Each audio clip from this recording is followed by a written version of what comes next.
الحمد لله الذي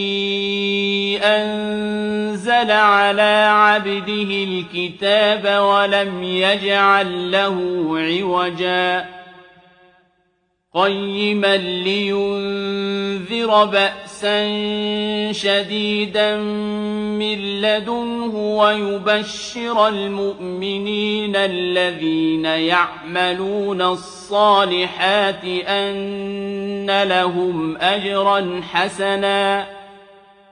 ماكثين فيه أبدا وينذر الذين قالوا اتخذ الله ولدا ما لهم به من علم ولا لآبائهم